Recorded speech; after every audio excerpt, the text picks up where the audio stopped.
أعوذ بالله من الشيطان الرجيم بسم الله الرحمن الرحيم السلام عليكم ورحمة الله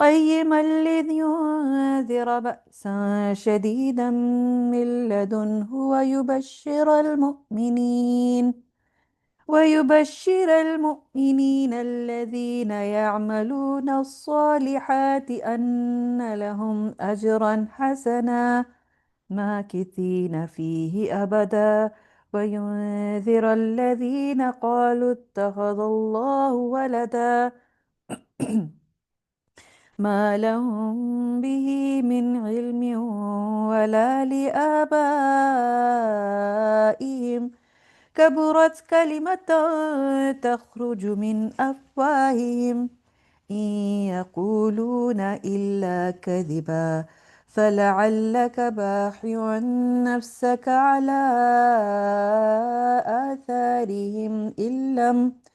إن لم يؤمنوا بهذا الحديث أسفا إنا جعلنا ما على الأرض زينة لها لنبلوهم أيهم أحسن عملا وإنا لجاعلون ما عليها صعيدا جرزا أم حسبت أن أصحاب الكهف والرقيم كانوا من آياتنا عجبا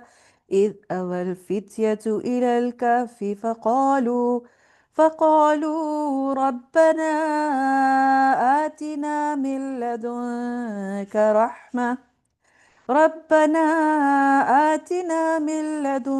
رحمة وهيئ لنا من أمرنا رشدا۔